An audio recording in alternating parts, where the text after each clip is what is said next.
되나요? 네, 안녕하세요. 안녕하세요. 전 이제 저번에 이제 첫 시간 하고요. 이번이 이제 두 번째 시간인데요. 같이 이제 좀 추가로 이어서 약간 강의 아닌 강의를 하게 된 이순호 법인의 문인기 농사라고 합니다. 감사합니다. 네, 감사합니다. 이제 벌써 11월도 전반 이제 지나가고 후반부에 돌입을 했는데요. 이제 조금만 있으면은 내년도 최저임금이 올라요. 이제 최저임금 같은 경우는 뭐 우리 사업장은 4인 이하니까 최저임금 적용 안 되는 거 아니냐라고 생각을 하실 수 있으실 것 같아요. 뭐 잘 모르시는 분들께서는. 근데 최저임금 같은 경우는 뭐 근로자가 한 명이라도 적용이 되는 거니까요. 최저임금은 그러다 보니까 이제 모든 사업장에 적용이 되는 만큼 상당히 좀 흥미로운 주제가 아닐까 싶어서 가지고 왔습니다. 이 정도는 사실 이제는 외워두셔야 될 것 같아요. 16년에서 17년, 17년에서 18년, 18년에서 19년까지 올랐던 그런 좀 굉장히 많이 올랐었는데 그거에 비해서 19년도에 8,350원과 2020년도에 8,590원은 그렇게 많이 오른 것 같진 않아요. 사실 그냥 금액만 따지면 240원이니까. 그러나 사업주분들의 입장에서는 이 또한 되게 많이 올랐다라고 생각을 하실 거기 때문에 항상 흥미로운 주제이고요. 그러다 보니까 8,590원. 그러면은 이제 주 40시간 기준으로 해서 제가 179, 310 이렇게 해놨죠. 이거는 이제 저희가 법정 기준 근로시간인 하루 8시간, 그 다음에 일주 40시간을 기준으로 해서 그냥 뭐 월화수목금 5일 일하는 한 달 근로자라고 하면은 기본적으로 이 정도는 받아야 된다라고 생각을 하시면은 편하실 것 같아요. 그래서 2020년 1월 1일부로 적용이 되고요. 아무래도 2020년 1월 1일부로 적용이 되다 보니까 새롭게 좀 뭐 임금 체계를 개편해야 된다거나 임금을 다시 설계해야 된다거나 임금이 오를 만큼 급여가 올라야 되는데 급여가 오르는 거에 대해서 부담이 많으실 거 아니에요. 그럼 두 가지 방법이 있어요. 시급 자체는 올려야 되지만 이제 근로시간 좀 줄이는 방법이 있겠죠. 그래서 이런 식의 고민들을 좀 많이 하고 계실 것 같아요. 사업자분들께서. 실제로 저희 쪽에서도 이제 그런 얘기가 슬슬 오고 있기 때문에 내년도에 대비해서 그래서 이런 부분에 대해서도 한번 좀 생각을 해보시면 어떨까 싶습니다. 그리고 최저임금이 이제 오르게 되면 단순히 최저임금 올랐으니까 최저임금만 주면 끝? 이건 아니에요. 뭐냐면은 항상 저희는 근로계약서가 기본이 돼야 되거든요. 그래서 근로계약서에도 예를 들어서 만약에 뭐 제가 뭐 평소에 그냥 시급이 10,000원이었어요. 그러면은 최저임금이 올랐다고 해서 제 시급이 같이 오를 필요는 없죠. 왜냐면은 제 시급은 이미 10,000원이니까 최저임금 이상이니까. 근데 많은 사업장에서는 이제 그 근로자의 시급을 그냥 최저임금에 맞춰서 세팅하는 경우가 많아요. 그러다 보니까 근로계약서에도 그 사람의 임금, 그 사람의 시급에 대해서는 최저임금을 기준으로 해서 설정을 하는 경우가 많거든요. 근데 어쨌든 2020년 1월 1일부로 이게 올라가니까 그러면 당연히 근로계약서에도 명시가 새롭게 되어야 돼요. 왜냐? 근로기재법 17조에 따르면 이렇게 나와 있습니다. 근로조건이 변화하면은 근로계약서를 다시 작성하세요. 근데 여기서 말하는 근로조건은 뭐냐? 뭐 임금의 계산 방법, 뭐 구성 항목 이런 건데 최저임금은 말 그대로 어떻게 보면 근로자에게 가장 중요한 파트잖아요. 임금에 해당하는 거니까. 그렇기 때문에 근로계약서를 다시 작성을 해야 된다. 반면에 그러면 이제 감액 조건이라고도 있어요. 감액 조건. 뭐냐면은 1년 이상 근로계약을 체결하고 단순 노무직이 아닌 사람들, 이런 사람들 같은 경우는 저희가 왜 그런 거 보신 적 있으시죠? 입사하고 한 3개월 정도는 수습을 둔다. 이런 거 보신 적 있으시죠?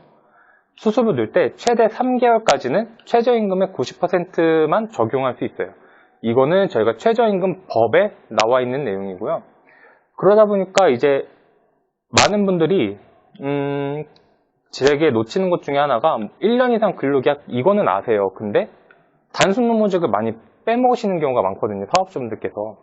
단순 노무직이라는 거는 저희가 이제 그 표준 한국 직업 분류표라고 있어요. 네이버에 치시면 나오는데 거기서 나와 있는 단순 노무직이 좀 종류가 굉장히 많아요. 그래서 쭈르르 나열되어 있는데 그거를 보시면은 바로 알 수 있습니다. 그래서 단순 노무직은 해당이 안 된다. 근데 이거는 이렇게 보셔도 될 것 같아요. 사업장 가서 근로자분을 봤는데 좀 단순한 업무 같네, 단순 노무직 같네 이러면은 한 번쯤은 의심을 해보셔야 돼요.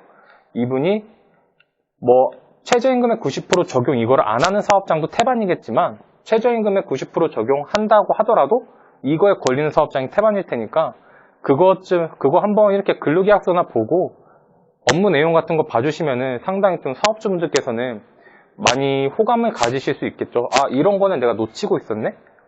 감사합니다. 이런 식으로. 그리고 또 하나 놓치기 쉬운 게 근로계약서예요. 근로계약서를 많은 사람들이 이제 처음에 입사할 때만 작성하면 끝이라고 생각을 하시거든요. 근데 그게 아니라 근로조건이 변할 때는 근로계약서에 다시 체결을 해서 명시를 해줘야 돼요. 당신의 근로조건이 이렇게 바뀌었습니다. 라는 걸 어쨌든 근로자도 알아야 될 거 아니에요. 그리고 그걸 확실히 알려면 서면으로 있어야 되기 때문에 이런 식으로 근로계약서를 작성을 해 주셔야 됩니다. 그래서 최저임금 같은 경우는 상당히 좀 중요한 파트라고 할 수 있을 것 같아요. 최저임금 같은 경우는 단순히 최저임금이 오른다 해서 끝나는 게 아니라 최저임금이 오르기 때문에 파생되는 것들이 많잖아요. 뭐 이렇게 근로시간을 줄인다거나 아니면 휴게 시간을 어떻게 늘려야 된다거나 아니면 이런 식으로 새로운 사람들을 채용할 때 3개월의 수습기간을 둔다라고 가정하면은 최저임금의 90%까지 감액 적용이 가능한다거나 그러면 이제 아까 제가 말씀드린 것처럼 최저임금은 뭐 근로자가 1명이든 4명이든 100명이든 다 적용됐잖아요. 그럼 이제 이런 것도 궁금해 하실 것 같아요. 일용직이나 연봉제, 뭐 아르바이트, 단시간, 파트타임 전부 다 적용이 돼요. 모두 다 적용이 돼요. 그래서 굉장히 섬세한 관리가 필요를 하죠. 저희가 방문하는 모든 사업장은 다 적용이 되니까요. 최저임금이 올라가면은 시간의 수당도 자연스럽게 올라갈 수밖에 없어요. 그러다 보니까 시간의 수당에 대해서도 많이들 고민하시겠죠. 이거 같은 경우는 저희가 좀 이전에 했던 거랑 약간은 중복되는데 워낙 중요해서 다시 가져와 봤고요. 아래 보시면은 시간의 수당이라고 있는데 시간의 수당은 크게 세 가지입니다. 첫 번째가 연장, 두 번째가 휴일, 세 번째가 야간이에요. 저희가 이제 혼용하는 게 뭐냐면은 사업주분들이 이렇게 말씀하세요. 아, 우리 사람 뭐 야근했다 이렇게 말하죠, 보통. 6시 지나서 근무하는 거를 보통 이제 야근이라고 말을 하니까. 근데 법적으로는 그거는 우선 연장근로에 해당될 가능성이 굉장히 높고요. 밤 10시를 지나야 그때부터는 이제 법적으로 야간 근로에 해당을 하는 거예요. 그래서 그냥 단순히 야근 이렇게 하시는 것보다는 연장 근로, 휴일 근로, 야간 근로 용어를 좀 명확히 하시면은 서로 더 이렇게 커뮤니케이션이 정확하게 이루어질 수 있겠죠. 그래서 시간의 수당 같은 경우는 보시면은 이제 1일 8시간, 1주 40시간을 초과하면은 그냥 다 시간의 수당 연장 근로가 발생해요. 근데 이거는 제가 플러스라고 되어 있는데 하나하나 끊어서 보셔야 돼요. 무슨 말이냐면은 내가 주 40시간을 일해요. 근데 뭐 평소에는 한 4시간, 5시간 하다가 어느 특정한 날에 10시간을 했어요. 근데 일주일 총 해보니까 40시간은 안 되는 거예요. 그럼 이 사람은 연장근로수당이 발생할까요? 안 할까요? 맞아요. 왜냐면은 제가 끊어서 봐야 된다 했죠. 다 합쳐도 주 40시간이 안 돼요. 근데 하루에 8시간 이상 일하죠. 그러면 연장근로가 발생하는 거예요. 만약에 사업장을 갔는데 뭐 이럴 수도 있어요. 예를 들어서 우리는 월화수는 바쁘고 목금은 널널합니다. 그래서 뭐 목금은 그냥 먼저 다 퇴근시켜버리고 월화수에는 야근을 많이 잡아요. 이렇게 하실 수도 있겠죠. 근데 그런 데는 보통 이제 어떤 생각을 하시냐면은 그래도 주 40시간 안 넘잖아요. 그럼 연장근로 발생 안 하는 거 아닙니까? 이렇게 생각하시는 분들이 계실 수 있거든요. 근데 하루 8시간을 초과하면 그냥 발생한다라는 거. 그거는 알고 계셔야 됩니다. 그 다음에 뭐 하루 8시간이 안 돼서 예를 들어서 뭐 하루에 7시간만 근무해요. 근데 예를 들어서 토요일까지 제가 근무했다고 칠게요. 그러면 월화수 목금 토니까 7, 6에 42시간이죠. 그러면은 저는 하루 7시간만 근무했어도 일주일 기준으로는 2시간 오버했죠. 이거에 대해서는 당연히 연장근로수당이 지급이 되어야 되는 거고요. 반면에 휴일 근로는 이제 말 그대로 저희가 휴일로 잡아놓은 날, 그날에 일하면은 휴일 근로수당이 들어가요. 예를 들어서 이런 거예요. 그냥 통상적인 근로자를 가정해볼게요. 월화수목금 일하고 토요일, 일요일 쉬는 사람. 근데 일요일이 이제 주휴일이에요. 주휴수당 나오는 거. 주휴수당 제가 저번에 말씀을 드린 것 같은데 그런 식으로 일요일 날은 그냥 휴일인데 제가 일요일 날 나와서 근무를 했어요. 8시간을 근무했다 칠게요. 그럼 단순히 8시간분에 대한 임금만 주느냐? 그건 아니에요. 왜냐면은 휴일 근로이기 때문에 저희가 시간의 수당은 모두 다 1.5배죠. 그렇기 때문에 휴일 근로 제가 나가서 8시간 일했으면은 전 몇 시간치 임금을 얻는 거죠? 1.5배 하니까? 맞습니다. 12시간치 임금을 얻는 거예요. 이제 보통 체불 사건들이 진행되잖아요. 근로자 측에서 저 돈 못 받았습니다. 체불 들어가는 걸 보면요. 기본급을 못 받아서 들어가는 경우는 적어요. 거의 다 이거예요. 시간의 수당을 못 받아서 들어가는 거. 그렇기 때문에 시간의 수당은 정말 분쟁이 많을 수밖에 없어요. 왜냐면은 사용자 입장에서도 착각하기가 쉽거든요. 그러다 보니까 이런 것들을 한 번쯤 근로계약서나 그 사람들의 근무 패턴을 봤을 때, 그리고 뭐 급여 명세서나 이런 거를 봤을 때 근로계약서에는 기본급만 적혀 있고 실제 근무하는 거 보니까 휴일에도 가끔 나와서 일하고 연장 근로도 하는데 급여 명세서에는 시간의 수당이 안 찍혀 있네, 기본급만 찍혀 있네, 이러면 이거는 거의 걸리는 거거든요. 100%. 그러니까 그런 거를 좀 봐주시면 좋을 것 같아요. 질문을 자꾸 넘어가서 네. 아까 앞부분에 1년 이상 계약이 단순 근무 아닌 경우 피해자임금 90% 적용이 있었잖아요. 예를 들어서 식당에 서비스를 하시는 분이 예를 들어서 그런 경우 있더라고요. 3개월 수술이야. 그래서 90%만 준다 이렇게 하시는 자영업자 회사들이 계시더라고요. 아르바이트. 맞아요. 그 말이 안 되는 거예요. 그 단순 근무직에 들어가서 그렇게 주면 안 되는 거예요. 정확히 보려면 제가 그 분류표를 봐야겠지만 그거는 아마 해당될 거예요. 해당될 가능성이 높아요. 왜냐면은 뭐 제조도 단순 제조는 이런 거는 들어가거든요. 그렇기 때문에 지금 말씀해 주신 게 되게 좋은 케이스인 게 최저임금이 올랐다고 해서 그 임금 그냥 그대로 올려주는 사람도 있는 반면에 1년 이상 근로계약 체결하면은 이거를 알아서 그냥 90%만 바로 적용해버리는 사람들도 있는데 거의 대부분은 이거에 걸려요. 말씀하신 식당이나 아니면 뭐 편의점 이런데, 그런 데는 거의 다 이거에 걸린다고 보시면 돼요. 단순 노무. 그래서 저걸 적용할 수 없는 거죠. 맞아요. 네. 줘야 되는 건데. 맞아요. 그러면은 최저임금의 10%씩 계속 체불이 된 거잖아요. 이거는 바로 최저임금법 위반이 되겠죠. 최저임금에 미달해서 준 거니까요.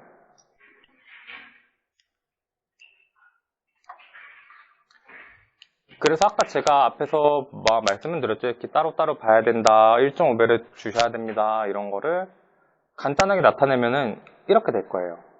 곱하기 1.5, 여긴 뭐 곱하기 2라고 되어 있는데 1.5는 뭐냐면은 하루 8시간, 주 40시간을 초과한다. 이러면은 당연히 1.5배를 주셔야 되는 거예요. 앞에서 말씀드렸죠. 그 다음에 무급 휴무일에 근로하는 경우.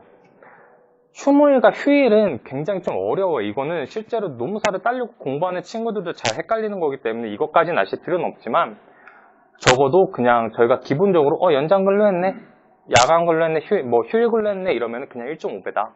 다만 특별히 2배가 되는 경우도 있어요. 뭐냐면은 휴일에 8시간 초과하는 거예요. 예를 들어서 제가 월화수목금 근로자예요.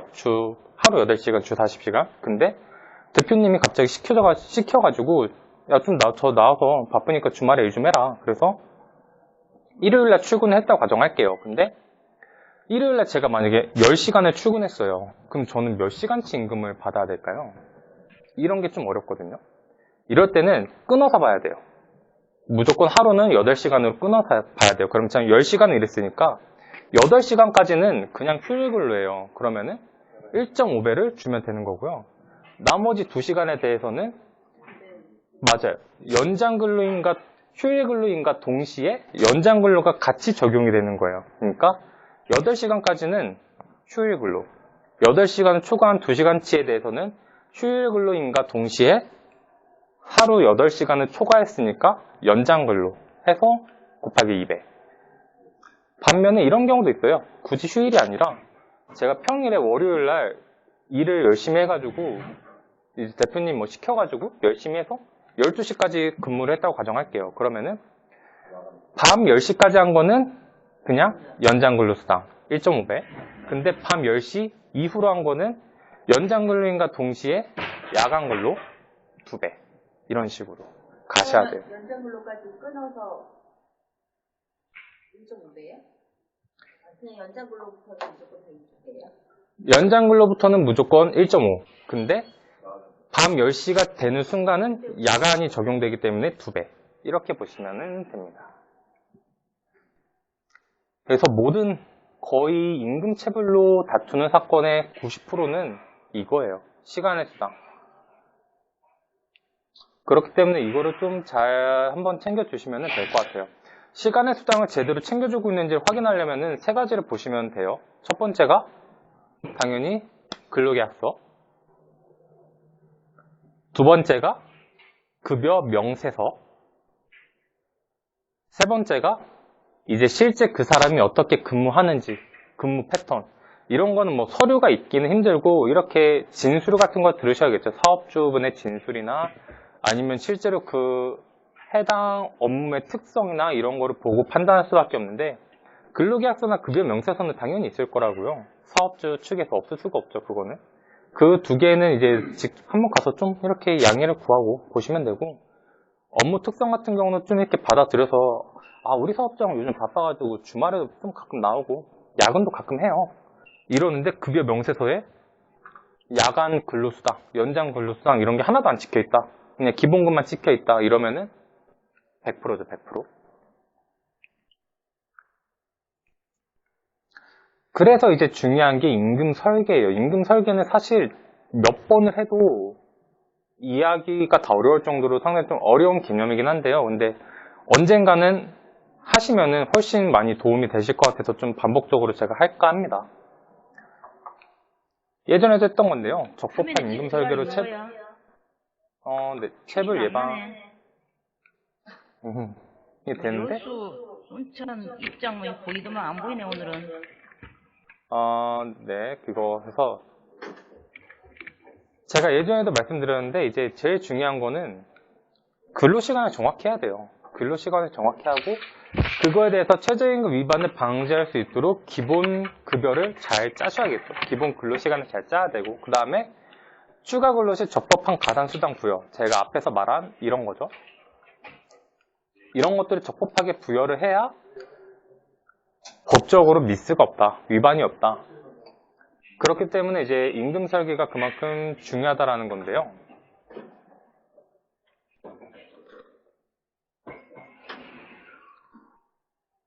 거의 한 80% 내지 90% 사업장은 이제 포괄임금제를 적용을 할 거예요.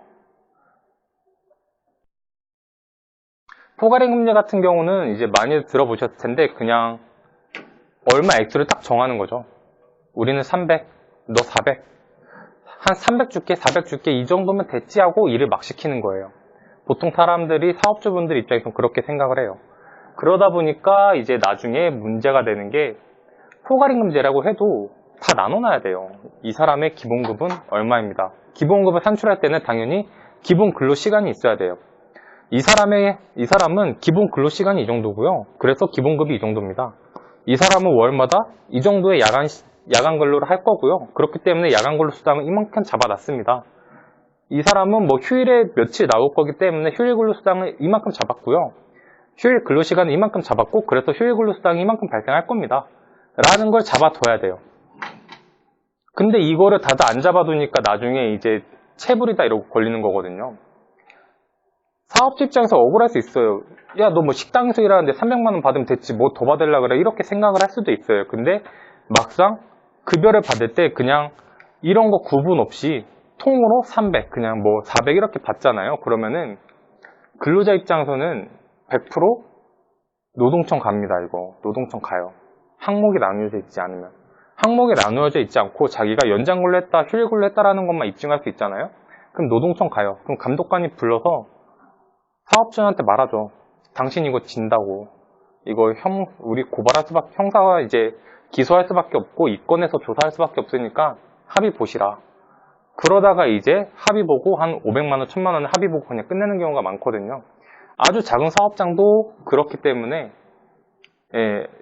이런 거에 속으시면 안 돼요. 그냥 300 줄게, 400 줄게, 됐지?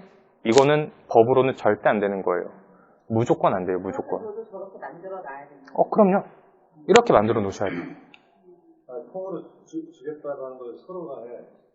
서면으로 각서 같은 경우는 소리 같은 거 받아놔도 안 되는데.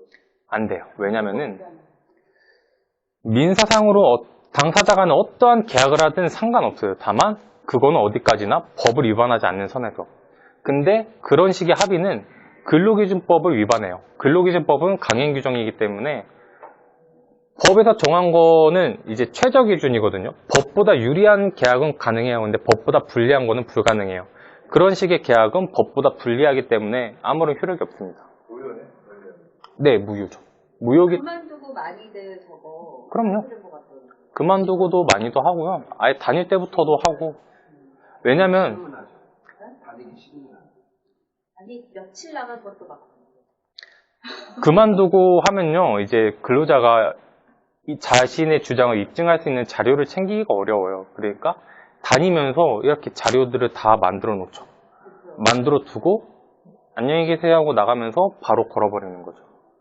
그런 경우가 많아요. 많기 때문에 많이들 당하고, 사실 정말 줄 돈을 안 줘서 그렇게 체불 사건이 진행되고 이러면은 그건 사업주가 나쁜 사람이죠. 줄 돈을 안 준 거니까. 근로자가 불쌍한 사람이고. 근데 이런 식으로 그냥 좀 어느 정도 받았는데도 불구하고 가는 거는 사업주분에게는 억울함이 있죠. 이런 거 잘 몰랐기 때문에. 그러니까 이런 거를 좀 이렇게 찝어주시면 확실히 도움이 되실 것 같아요.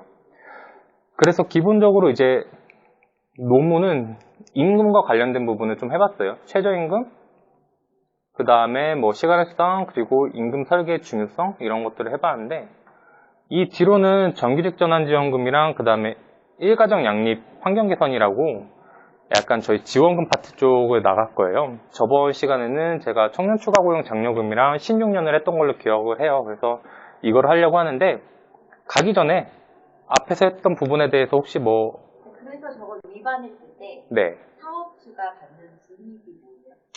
벌금 나오죠? 벌금이 어느 정도 나와요? 최저임금 같은 경우는 제가 기억하기로는 최저임금법 위반만 해도 3년 이하 징역, 2천만 원 이하의 벌금이거든요. 벌금이 꽤 세요. 특히나 최저임금은. 그래서 합의를 뭐라고? 네, 맞아요. 시간의 수당 같은 경우는 사실 벌금이 생각보다 세진 않아요. 왜냐면 시간의 수당은 사람들이 착각하기에 따라서 까먹을 수도 있고, 솔직히 그 다음으로 시간의 수당은 근로자가 다 입증해야 돼요. 예를 들어서 몇 월 며칠 10시까지 일했습니다. 몇 월 며칠 11시까지 일했습니다. 이거를 다 입증해야 돼요. 그러니까 입증이 안 되면은 사업주는 처벌을 안 받아요. 그렇게 입증 책임은 근로자에게 있기 때문에. 그래서 일반 식당에서 출퇴근 기록이 그쵸. 없고 그러면은 입증이 어려운 거예요. 다만 이제 그런 데서 왜 깨지냐? 사업주분이 멋모르고 가서 이제 물어볼 거 아니에요. 이때까지 근로했어요? 이러는데, 했죠. 했는데 우리 400씩 줬어요. 이렇게 하면 다 깨지는 거예요. 왜냐면 이제 그럴 때는 모른다. 안 했다. 전혀 안 했다. 근로자 네가 다 입증해라. 이렇게 가야 이제 사업주분이 좀 유리해지는 건데, 사업주분은 억울하잖아요. 그러니까 근로한 건 맞는데 우리 이만큼 다 줬어요. 이렇게 말하는 순간 다 깨지는 거예요. 그러면. 저 옆에서 질문한 내용이 제가 지난번 교육할 때 보면은 항목이다 근로계약서 위반, 징역 얼마, 네. 무슨 최대임금 위반, 했는데 한 10개까지가 되더라고요. 그게 왜 필요하냐면은, DB나 이런 거 막 처음에 갔을 때, 그걸 딱 치면 바로 겁먹어요, 다들. 이런 거 지금까지 사업주님은 저는 생각 안 하고 있지만, 걸리면은 교도소행이라 벌금이 아니고, 한국별로 형사적인 내용이 많더라고요. 언제 한번 기회가 되면은, 한국별로 좀 정리해 주셨으면. 네, 우선 그거는 그 이전에 제가 첫 번째로 드렸던 거기에도 우선 있을 거고요. 네, 그 다음에 이제 그런 거는 금방 해요. 사실 왜냐면은 그거 다 법에 있는 거잖아요. 그런 징역이나 벌금 이런 형벌은 근로기준법이나 최저임금법에 다 있는 거기 때문에 그거는 제가 그냥 이렇게 바로바로 해서 드릴 수도 있어요. 그거는 직접 하실 수도 있고. 그건 문제가. 너무 상담할 때 저희가 대부분 주의 집중이 안 되다가 그거 딱 하고 얘기하면은 그런 게 있냐고 하면 무릎을 맞대거든요. 그러면서 이제 그건 이제 주의 집중용. 그쵸. 그러면 저희가 이제 신중령을 해봤는데 청년들도 신중령이들 그렇게 얘기가 이제 흡입이 되는 것 같아요. 형사님 같은 건 저는 신경 안 써요. 먹살이 바쁜데 뭐하러 왔냐고 하고. 약간 겁을 주셔야 되는군요. 그렇죠. 그러니까 알바가 자주 바뀌니까 네. 근로계약서도 잘 안 쓰고 그냥 거의 약간 뭐 연장 근로 뭐 이런 거 없고 가게 바쁘면 좀 더 그쵸, 하고. 약간 이게 근데 이제 문제는 그 알바했던 사람이 조금 이제 똑똑하면 뒤통수를 치는 거지. 다니는 동안에 아무 문제 없이 하다가 그래서 좀 알려줄 필요는 있는 것 같긴 해요. 그런 친구들은 사실 사업주보다 더 잘 알아요, 노동법을. 요즘 워낙 대학에서 노동법 강의도 많이 하고 지식인을 찾아보면 사실 다 나오는데 어린 친구들은 지식인을 다 찾아보거든요. 그러면 당연히 알아요. 그래서 20대를 만약에 아르바이트에 썼다. 근데 제대로 급여를 지급 안 했다.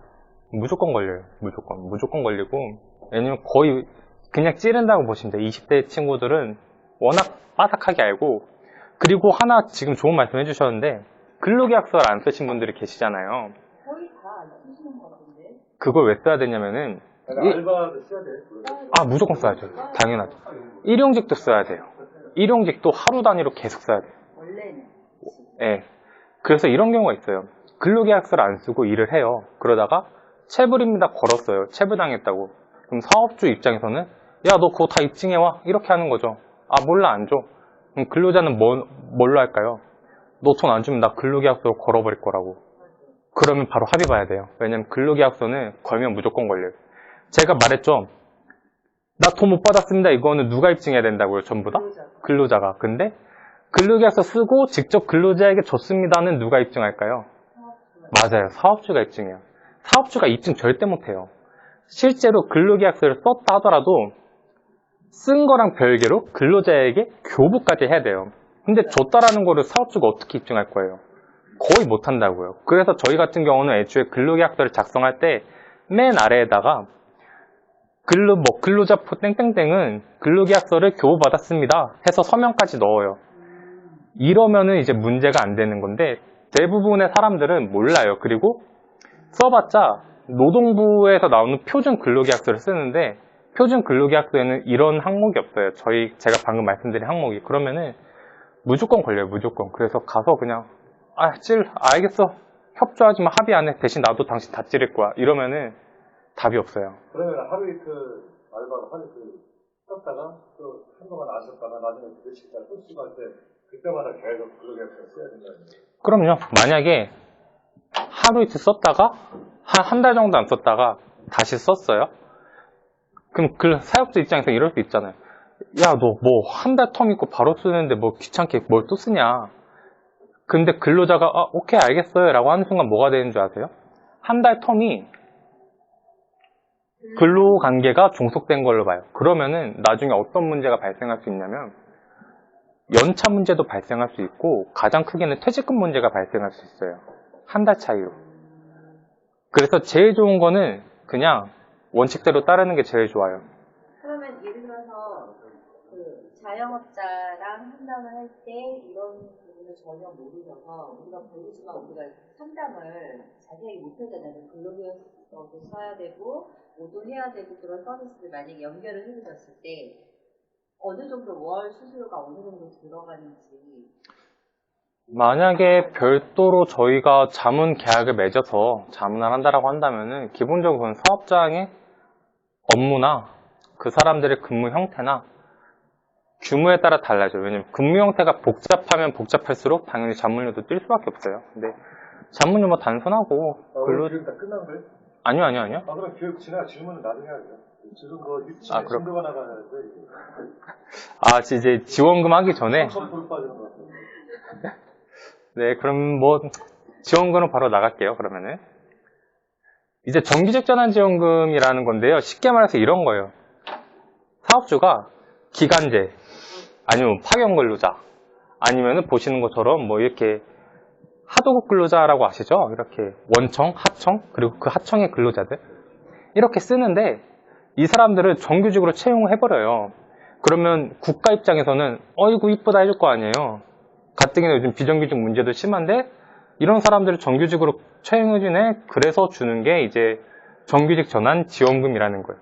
이게 취지고 그래서 보시면은 뭐 이렇게 있죠. 기간제 근로자는 뭐 입사 2년 이내 기간제 근로자다, 뭐 파견 근로자, 뭐 사내하도급 이렇게 나와 있는데 그냥 이렇게 생각하시면 돼요. 기간제 근로자는 계약 기간의 시작과 끝이 정해져 있는 근로자. 이게 기간제 근로자. 파견 근로자는 내가 비록 이 사람을 쓰지만 이 사람은 다른 파견사업체 소속인 사람. 그게 파견근로자. 사내하도급 말씀드렸죠. 원청, 하청, 그 다음에 그 하청의 근로자들. 그리고 특수형태 근로자라고 해서 특수형태는 이런 거예요. 이게 근로자인지 사업주인지 애매하신 분들 있죠. 맞어. 그래서 뭐 택배 기사분들 뭐 최근에 물론 판결에서 택배 기사분들이 근로자다라고 판결이 나긴 했지만 이런 분들이 좀 애매해요. 이렇게 근로자인지 사업주인지 이게 애매하신 분들 이런 분들이 이제 특수형태고 이런 사람들은 어쨌든 고용의 불안정을 항상 껴안을 수밖에 없잖아요. 그래서 이제 회사에서 직접 이 사람들을 정규직으로 채용하면은 나라에서 지원금을 줍니다. 지금 뭐 그런 말이 많죠. 이렇게 일자리 예산을 깎으니 막니 뭐 이런 말이 많은데 이거는 깎기가 힘들 거예요. 깎을 명분이 없어요. 왜냐면은 나라의 국가 입장에서는 정말 좀 잘해야 되는 거기 때문에 뭐 일자리 안정자금이나 이런 거는 깎일 거예요 아마도. 왜냐면 일자리 안정자금은 최저임금의 인상, 최저임금의 부담에 대해서 주는 거기 때문에 올해 최저임금이 별로 안 올랐잖아요. 그래서 일자리 안정자금은 이제 뭐 깎이거나 없어질 가능성이 높아요. 근데 이런 거는 안 깎여요. 예, 안 깎일 거예요. 깎이면은 그거는 문제가 있는 거예요, 정책이. 그래서 지원 내용은 이렇게 됩니다. 근로자 한 명당 전환 원로부터 1년 동안 간접 노무비, 그래서 이만큼을 주는데 두 가지로 나눠져요. 간접 노무비랑 임금 인상분 지원. 임금 인상분 지원은 말 그대로 임금 인상해야 돼요. 임금 인상해야 되고 그 인상분에 대해서 얼마까지 지원을 해준다 이런 거고요. 간접 노무비는 임금 인상이랑 상관이 없어요. 그냥 정규직으로 전화를 하면은 무조건 주는 게 간접 노무비. 이름부터가 간접 노무비잖아요. 직접이 아니라. 간접이라는 이유는 그 사람을 정규직으로 전환함에 따라서 부가적으로 생기는 여러 가지 뭐 비용들이 있을 테니 그런 거는 국가에서 이 정도는 보존을 해주겠습니다. 그래서 간접 노무비. 임금 인상분은 말 그대로 임금 인상이 있어야만 해요. 그래서 이게 임금 인상분이고요. 보시면은 뭐 1년 동안 360만원, 뭐 720만원, 뭐 이렇게 월 60만원 상환으로 한다 이렇게 나와 있고요. 그래서 신청 절차는 보시는 것처럼 참여를 신청을 해야 돼요. 이게 핵심이에요. 그 청년 추가는 저희가 참여를 하거나 이런 게 없어요. 그냥 요건돼서 신청하면 나온다고요. 근데 정규직 전환은 참여를 해서 승인을 받아야 돼요.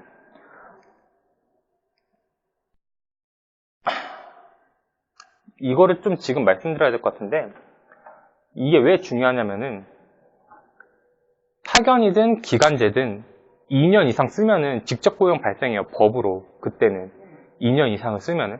근데 이거 같은 경우는 나라에서 기간제를 파견을 썼네, 직접 고용했네, 이쁘다라고 해서 지원금을 주는 거잖아요. 그렇기 때문에 앞에서 보시는 것처럼 2년 이내예요. 지금 무슨 말이냐면은 이 사람은 아직 법적으로 더 기간제를 쓸 수 있고 법적으로 더 파견으로 쓸 수 있어요. 그럼에도 불구하고 그냥 정규직으로 전환을 한 거예요. 그럴 때 이쁘다고 주는 건데 그러면 이럴 수가 있죠. 악용하는 사람들은 우리는 원래 정규직만 뽑아요. 근데 정규직 전환 지원금이라는 게 있네? 야 그럼 우리도 기간제를 우선 뽑아 해서 기간제를 뽑은 다음에 이거 신청해서 다시 정규직으로 돌리고 타먹는 거예요. 근데 이렇게 하는 거는 나라에서 이 정규직 전환 지원금을 지원하는 취지랑 아예 상반되잖아요. 정규직 전환 지원금이라는 거는 기존의 기간제나 이런 거를 쓰는 사람들을 이제 정규직 전환해서 고용 불안을 덜어주게 한 사업주에게 이쁘다고 주는 건데 오히려 그런 식으로 악용하게 되면은 고용 불안을 더 만드는 거라고요. 그래서 이거를 굉장히 까다롭게 봐요. 참여 신청할 때. 이 사람들이 원래부터 기간제를 썼는지, 원래부터 파견을 썼는지, 또는 원래부터 기간제랑 파견을 쓸 필요성이 있었는지를 봐요. 근데 보니까 원래부터 기간제 너네 원래 기간제 안 썼네. 너네 원래 파견 안 썼네. 너네 굳이 기간제랑 파견 쓸 필요성이 없는데? 이러면 무조건 잘려요. 이거는. 사전 승인을 받아야 되는 거예요. 네, 그래서 그거를 들어갈 때 잘 해야 돼요. 정말 잘 써야 돼요. 우리 사업은 이러이러해서 기간제를 쓸 필요성이 있고 이러이러해서 파견제를 쓸 필요성이 있는데 요즘 뭐 워낙 비정규직 문제도 심하고 청년들이 뭐 이렇게 힘들어하다 보니까 이렇게 그쵸 뭐 사회 참여의 그런 일환으로 우리는 참가하겠다 승인을 내려달라 이런 식으로 좀 구구절절하게 써야 되는데 그러다 보니까 이제 이런 거 같은 경우는요, 가실 때 뭘 봐야 되냐면은, 물어봐야 돼요. 혹시 이전에 기간제나 파견을 쓰십니까? 쓰셨던 적이 있으십니까? 물어보셔야 돼요. 만약에, 아니요, 우리 한 번도 안 썼는데요, 이러면은, 그냥 안 된다고 보시면 돼요, 이거는. 옛날에는 됐었어요, 옛날에는. 근데, 요건이 워낙 까다로워지고 있고, 그러한 악행 취지가 있다 보니까, 이거를 되게 까다롭게 보더라고요. 그래서 이거 같은 경우는, 항상 가셔서 좀 먼저 확인을 해보셔야 돼요. 괜히 이렇게 막 얘기하고 나중에 알고 보니까 정규직만 썼는데요? 이러면은 난감하니까 기간제나 파견을 우선 썼는지, 기간제나 파견을 썼다면 왜 썼는지, 그 이유도 물어보셔야 돼요. 왜 썼어요? 만약에 물어봤는데 저희는 이렇게 성수기 비수기가 확실히 나뉩니다, 이런 사업장이라면은 성수기 때 좀만 기간제를 쓸 수 있잖아요. 그런 데는 승인이 난다고 보시면 돼요. 근데 딱히 별 이유도 없는데요? 이러면은 어려워요. 그래서 그거를 좀 보시면 되고요. 그럼 이렇게 절차 보니까 저희 절차가 있는데 승인이 6개월 내 사업 실시라고 되어 있잖아요. 네. 승인이 이제 떨어졌어요. 조사해보니까 성수기 때 그런 여러 가지 요건이다. 그러면 이제 우리가 신청 절차가 어떻게 돼요? 정규직 전환 자동 고용 지원 장려로 신청할 거 아니에요? 신청은 그냥 이제 고용센터에서 정해주는 양식이 있어요. 그거를 저희가 신청을 하면 되는데, 이제 이런 거 같은 경우는 제가 알기로는 저희가 하는 걸로 알고 있는. 네, 지난번에 이제 제가 네. 김회사님하고 많이 했는데. 네네. 그래서 그런 절차상에서 좀 트러블이 있었거든요. 그래서 저희 승인, 여기서 예를 들면 승인이 6개월 내 사업 실시라고 했잖아요. 네. 6개월 넘어가면 안 되는 거잖아요. 그럼요. 안 되죠. 그 기간을 지켜줘야 되는데 옛날에 그런 게 좀 잘 안 돼갖고 넘어가고 7월달에 신청했는데 9월달에 그래도 저희도 하다 말았거든, 제가. 그런 절차를 한번 물어보는 거예요. 6개월 내면은 그 승인이 떨어지면 바로 직후에도 승인 신청 들어갈 수 있는 거예요? 그럼요. 6개월 내니까요. 승인만 떨어지면 그냥 바로바로 해버리면 돼요. 신중년 같은 경우는 이 사업 승인이 떨어지고 나서 이제 채용을 하잖아요. 채용을 하면 그 기간이 있더라고. 몇 달 지난 뒤에. 네, 한 3개월인가 아마 네, 사용을 하셔야 될 거예요. 그래서 제가 물어본 거예요. 바로 할 수 있는 거예요. 왜냐면은 정규직 전환지원금 같은 경우는 이제 그런 거예요. 그러니까 이거를 승인받고 기간제를 뽑아서 들어간다기보다는 기존에 있는 사람들을 전환시키는 거니까요. 그리고 저런 경우도 걸리더라고. 그렇게 해서 신청을 했는데 나중에 고용부에서 현장으로 실사가 왔어. 나오죠. 실사를 나올 수 했는데 있죠. 상담 중에 그 사람이 다른 그 서류상에만 영문으로 다른 데도 사업장이 있어갖고 취소가 된 거지. 사업장 대표로 돼 있어갖고 같이 찾았더라고. 그러면 안 되죠. 그런 경우도 있더라고요. 사업자 등록증이 근로자 앞으로 발행이 되어 있으면 안 돼요. 글쎄. 되는 경우는 딱 하나예요. 딱 하나. 뭐냐면은 자기가 부동산이 있어가지고 부동산 임대업을 하는 경우. 그런 경우는 그 경우 딱 하나만 예외로 두고요. 나머지는 그냥 다 안 돼요. 그거는 근로자가 아니잖아요, 사실. 그래서 보시면은 이제 5인 이상 사업장을 대상으로 한다. 당연히 여기서 말하는 부동산업은 그런 거예요. 사무실이 있고 직원 두고 하는 부동산. 제가 방금 말씀드린 예외로 된다는 부동산업은 그냥 진짜 말 그대로 건물만 있어서 사무실이나 직원 하나도 없고 그냥 건물만 임대주는 그런 사람들은 사실상 사업주라고 보기 어렵기 때문에 해주는 거고요. 주점업, 유흥주점 이런 건 당연히 안 되는 거예요. 당연히 어느 사업이든지 간에 당연히 안 되는 거고. 그 다음에 최저임금은 무조건 맞춰 주셔야겠죠. 이거는 저희 최저임금 법이니까. 그 다음에 이런 거 신청원, 직전연도 이런 거는 그렇게 중요한 건 아니고요. 그래서 사대보험 당연히 떼셔야죠. 그 다음에 지원제외 근로자라고 해서 사업주의 배우자, 직계, 좀비속, 사촌인의 친인척이라고 나와 있는데 이거 이유 아시나요 혹시? 왜 이 사람들은 다 제외되는지? 이 사람들은 고용보험도 가입이 안 돼요. 왜 안 되는지 아시나요? 이런 사람들은 근로기준법상 근로자를 안 보는 거예요. 그러니까 사업주랑 원료만 놓는 사람도 많잖아요. 맞아요. 그래서 사실 근데 그거 다 불법인 거죠. 예.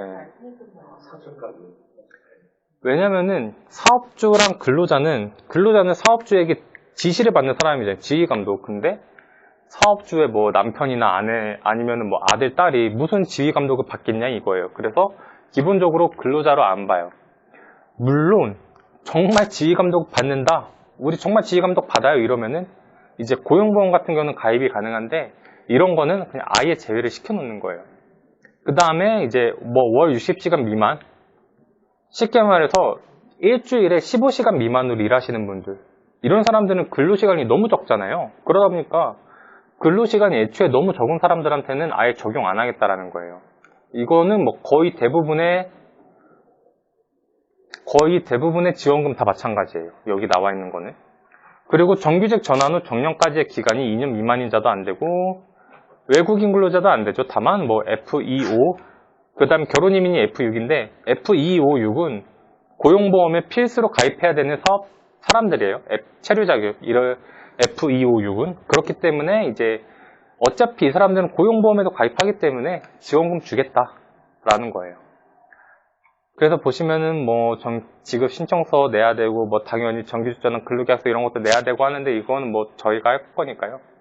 그 다음에 이거를 좀 말씀드리고 싶은데 모든 지원금은요 두 가지가 있어요. 첫 번째는 이런 신청서를 제가 출력을 해가지고 팩스로 보내던 우편으로 보내던 직접 방문하던 하는 게 있고, 두 번째는 이렇게 온라인으로 전산으로 하는 경우가 있어요. 근데 사실 저는 이거를 많이 좀 요구를 드리고 싶어요. 왜냐면은 이거는 추가적으로 발생하는 뭐 비용이나 시간이 많이 들어요.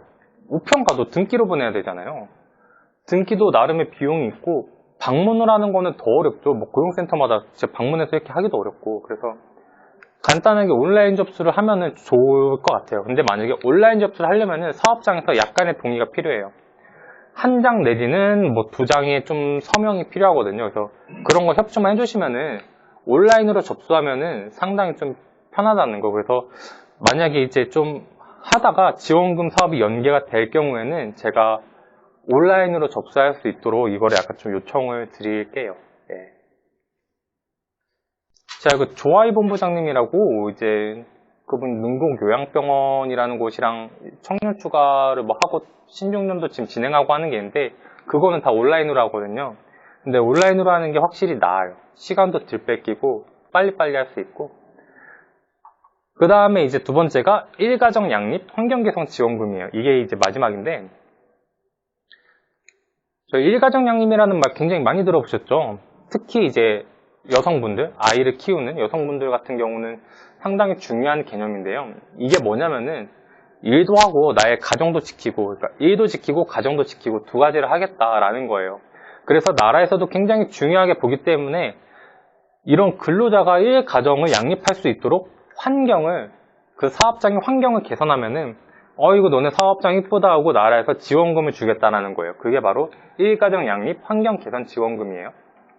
그래서 보시면은 이제 뭐 일하는 시간과 장소가 유연한 근무 제도를 도입 확대하는 하면은 뭐 이런 식으로 해서 지원금을 주겠다라는 건데, 일가정 양립을 환경을 개선하는 건 여러 가지가 있어요. 예를 들어서 대기업 같은 경우는 자기 회사 내에다가 어린이집을 두잖아요. 그런 것도 나름의 일가정 양립이에요. 근데 모든 사업장에서 어떻게 그러겠어요? 그러기가 쉽지 않잖아요. 그러다 보니까 어느 사업장이든 간에 할 수 있는 거는 하나밖에 없어요. 뭐냐면은 일하는 시간을 조절해 주는 거예요. 일하는 장소를 조정하기는 굉장히 어려워요. 회사에 나와서 일을 해야지 막 다른 사업장이나 막 화상으로 일하고 말도 안 되는 거잖아요, 사실상. 그래서 모든 사업장에서 할 수 있는 거는 결국 일하는 시간을 조정하는 거다. 그래서 시간을 조정할 수 있는 여유가 있는 사업장이라면은 제 생각에 이거를 해보시는 게 굉장히 좋을 것 같아요. 특히나 그 중에서 핵심은 시차 출퇴근제입니다. 시차 출퇴근제라는 게 뭐냐? 소정 근로 시간이 35에서 40. 그래서 출퇴근 시간을 조정하는 거예요. 예를 들어서 여기 잘 나와 있듯이 이런 거예요. 일상적으로 보통의 근로자는 9시부터 6시까지 9 to 6 많이 말하잖아요. 근데 이렇게 하지 말고 이럴 수도 있잖아요. 뭐 8시부터 17시까지 아니면은 반대로 10시부터 저녁 7시까지 할 수 있잖아요. 예를 들어서 뭐 남편이 낮에 어린이집에다가 뭐 아이를 데려다 주는 거예요. 그러면은 남편이 데려다 주고 반면에 이제 내가 또 데리러 갈 때 아내분께서는 좀 빨리 퇴근해야 될 필요성이 있잖아요. 그러면 8시부터 17시 이걸로 해서 5시에 퇴근해서 먼저 애 데리고 오고, 아니면은 뭐 어린이집에서 늦게까지는 봐주는데 대신에 아침에 시간이 부족합니다 라고 한다면은 10시에 출근 시간을 좀 10시로 늦추고 대신에 여유있게 뭐 아이 이렇게 밥도 먹여서 등원시키고 어린이집 보내고 늦게 출근하고 대신에 그만큼 좀 늦게 퇴근하고 이런 식으로 일하는 시간 자체를 약간 유연하게 설정하는 게 바로 일가정 양립인데 이런 것들이 굉장히 중요해요. 혹시 아시나요? 이번에 내년도 예산 중에 성인지 예산이라고 있어요. 그게 이번에 31조인가? 투입돼서 굉장히 좀 말이 많고 그런데 그 예산 중에 하나가 이런 거예요. 그러니까 일가정 양립, 여성 이런 거는 현재 정부의 정책 기조상 예산을 깎기가 어려워요. 아까 말씀드린 정규직 전환이나 이런 거는 청년 추가는 제 생각에 예산이 좀 깎일 것 같거든요. 근데 정규직 전환이나 일가정 양립 이런 거는 현 정부의 정책 기조상 깎을 수가 없어요. 그래서 이런 게 될 수 있다면 상당히 좀 도움이 많이 되겠죠.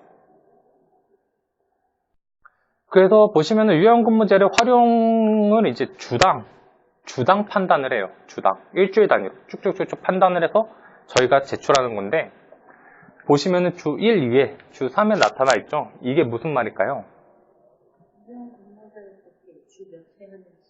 맞아요.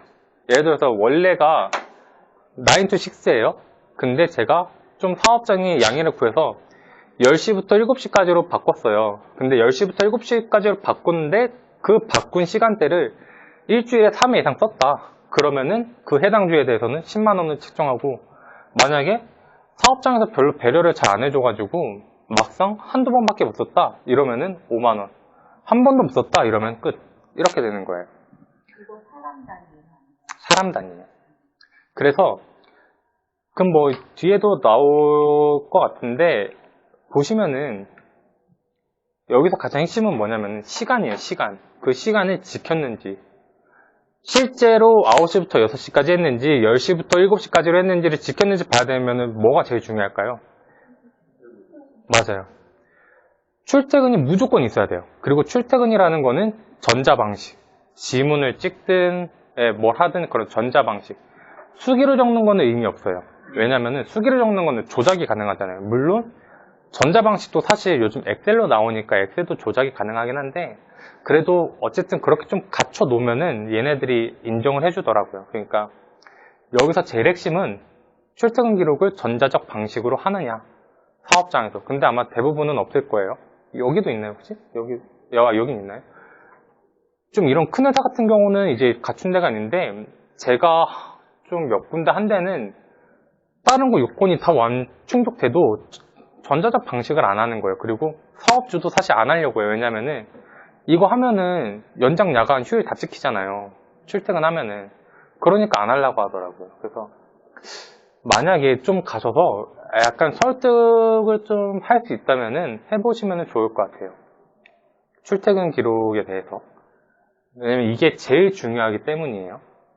그래서 이것도 역시나 참여 신청해서 승인받아서 한다라는 거고요. 그리고 그거는 여자만 되는 건데. 남자도 돼요.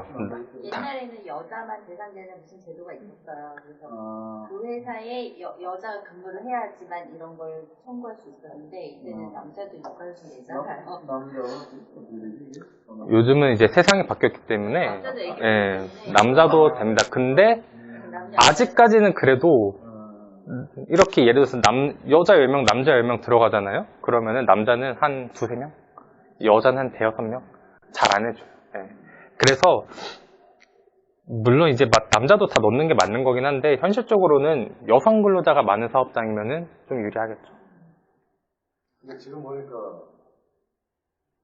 주 52시간제가 그런데요. 네. 탄력 근로제를 많이 쓰더라고요. 저희 아들도 직장 보니까 10시에 나간다고 하대. 10시에 나가면 밥 좀 더 뒤늦게 하고. 근데 그걸 저렇게 또 활용할 수 있겠는 거다가 이 제1가정 양립을 엮어갖고 정부적으로 스트레스 받아낼 수도 있겠네요. 받아낼 수 제외가 나오니까 제외를 가는 이제 받아낼 수 있긴 한데 거기서 말하는 탄력적 근로시간제랑 이거랑은 약간 좀 다를 거예요. 그래서 아마 안 될 가능성이 좀 높아요. 그래서 일가정 영유 환경혜택 지원금에서 신청 실무라고 나와 있는데 이건 뭐 저희가 하는 거지만 그래도 앞에서 보신 거는 중복돼요. 5인 이상이어야 되고 유흥주점, 막 이런 주점, 부동산업, 배팅업 이런 거 당연히 안 되죠. 그 다음에 이런 분들, 제가 말씀드렸죠. 이런 분들이 안 되는 이유는 근로기준법상 근로자가 아니기 때문에 안 된다. 다만 외국인 근로자 당연히 안 되지만 다만 이제 F256은 고용보험 필수 가입자이기 때문에 된다. 외국인 근로자도 근로기준법상 당연히 근로자지만 안 되는 이유는 고용보험에 가입을 해도 되고 안 해도 되고 그렇기 때문에 안 되는 거예요. 여기서 나와 있는 모든 지원금의 그런 예산은 어디서 나올까요? 고용보험이죠. 고용보험에서 나오기 때문에 고용보험을 내지 않는 외국인 근로자는 안 되는 거예요. 그래서 보시면 뭐 사유도 정해져 있어요. 자녀 돌봄, 가족 돌봄, 그 다음에 뭐 업무 관련 자기 개발 있는데 근데 이거는 거의 안 된다고 보시면 돼요. 거의 안 되고 그냥 이게 제일 나아요. 아이 키우시는 분들, 예, 가족이 좀 아프다 아니면은 이제 이렇게 좀 아이가 있어서 뭐 유치원 보낸다 아니면 초등학교 저학년이다 이런 경우. 왜냐면 가족 돌봄은 상황이 변할 수가 있잖아요. 예를 들어서 병원에 있다가 퇴원하실 수도 있고 그런 복잡한 상황들이 있고 이런데 자녀는 꾸준하잖아요. 꾸준하게 어린이집 가고 꾸준하게 유치원 가고 하니까 자녀 돌봄을 하시는 게 제일 낫죠. 지원 한도는 이렇게 됩니다. 그래서 직전연도 연말 기준 고용보험 가입자 수에서 최대 30명, 30%에서 최대 70명 이렇게 나와 있는데 제가 저번에 말씀드렸지만 사업장 가서 뭘 보시라고 했죠? 첫 번째로 근로계약서 뭐 당연한 거고 이제 지금 저번에 이제 안 계셨던 걸로 기억하는데 가장 먼저 보셔야 되는 건 그거예요. 고용보험 가입 이력 좀 주세요. 고용보험 피보험자 수 이력. 제가 저번에도 말씀드린 것 같은데 그게 뭐냐면은 고용보험에 가입됐던 우리 사업장의 근로자들이 쭉 나와 있는 거예요. 쭉. 그거를 받으셔야 돼요. 그거를 받아야 지원금도 알아볼 수 있고 그 다음에 뭐 또 거기 나오면은 제가 전에도 말씀드렸던 것 같은데 몇 월 며칠에 들어왔는지도 나와 있어요. 그 사람의 나이도 나와 있고 그러다 보니까 쭉 봤는데 월별로 한 명씩은 꾸준히 채용됐네 이러면은 이제 고용 창출과 관련된 지원금을 좀 이렇게 한번 노려볼 수 있는 거고 그러니까요. 가장 중요한 거는 사업장 가셔서 고용보험, 피보험 자격, 가입 이력 좀 받아볼 수 있을까요? 해서 받아주시면 되고요. 보시면 직전년도 연말 기준이죠. 그러다 보니까 굳이 받으면 두 개를 받으셔야겠죠. 첫 번째는 현재 시점. 두 번째는 뭘 받아야 돼요? 그러면은 직전년도 연말이니까 2018년도 12월.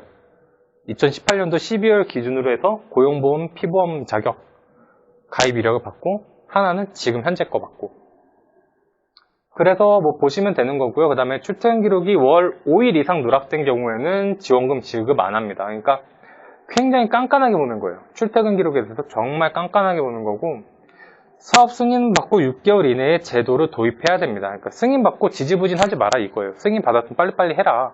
근로자들을 위해서 빨리빨리 환경 개선을 해라 이런 거고요. 뭐 보시는 것처럼 이런 식으로 이렇게 있고 이것도 역시나 이제 이 슬라이드가 끝나는데 이것도 역시나 제가 아까 보여드렸던 온라인으로 가능하기 때문에 네, 충분히 좀 온라인으로 하면 많이 편하죠. 편하기도 하고 그래서 온라인으로 한다는 건 작성을 직접 업체 대표가 온라인으로 하는 얘기예요? 아니 제가 하는 거죠. 여기서 해줘야 되는 거예요? 네. 그래서 서류가 필요하다고 네. 보시면 제가 대리권을 얻는 그래서 서류를 받아서 제 대리권을 얻어서 그거를 고용보험에다가 근로복지공단에 신청하면은 걔네들이 저한테 대리권을 줘요. 그럼 제가 그 사업장의 아이디로 제가 들어가서 제가 대신 다 적는 거예요. 신청도? 그럼요. 모든 걸 다. 처음부터 끝까지 다. 지난번에 제가 다 들고 가서 막 고용보험을 하고 있었는데 그렇게 하셔도 되는데 그냥 엄청 불편하죠. 맞아요. 온라인으로 하시는 게 편해요. 엄청 가깝고. 네, 맞아요. 그러면 청년이나 신중년도 온라인으로 다 돼요? 다 돼요. 다 돼요. 그걸 하면은 되게 편해요. 사업주분들도 그걸 이용하시면 편한 게 뭐 육아휴직, 출산휴가 이런 것도 온라인으로 다 할 수가 있거든요. 제가 방금 보여드린 그 홈페이지에서 그러니까 한번 좀 안내를 해주셔도 좋을 것 같아요. 이거 고용보험 써있죠. 농전은 어떻게 했냐면요, 그 기사님이 작성을 해갖고 저한테 이메일을 보내요. 그럼 제가 출력을 하면은 거기다가 저보고 도장을 받아갖고 제출하라고 하더라고. 그럼 저는 그 서류 들고 가서 다시 또 댐프 찾아갖고 도장을 받고 여기서 제출하고 이렇게 굉장히 엄청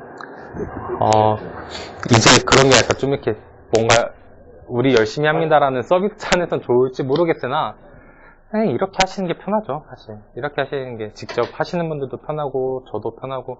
왜냐면 이렇게 하면 제일 좋은 게 뭐냐면은 저희 지원금 같은 경우는 원본을 내야 돼요. 원본을. 사본을 내면 안 돼요. 그렇기 때문에 항상 저희가 출력해서 다 작성해도 사업장에 다시 보내서 직인 좀 찍어주세요 하나하나 다 한단 말이에요. 그렇게 해서 제출해야 되는데 막 사본 뜨거나 스캔 떠서 보내고 이거는 안 돼요. 근데 이걸로 하면은 그럴 필요가 없어요. 왜냐면은 애초에 접속한 주체 자체가 사업장인데 뭘 또 직인을 찍고 이러겠어요. 그냥 여기서 해가지고 바로 쏴버리면 되는 거지. 그래서 이게 사업장의 편해요. 아이디하고 패스워드를 사업장은 저희한테 그것만 알려주시면 돼요. 제가 대리인 선임 신고서라고 양식을 하나 드릴 건데, 예, 그것만 이제 해주시면은, 그거랑 이제 저희는 그 회사의 사업자 등록증에 보면 사업자 등록번호 나와 있잖아요. 그것만 알고 있으면은 나머지는 저희가 다 알아서 할 수 있어요. 진행 중이사 저희가 하는 거예요.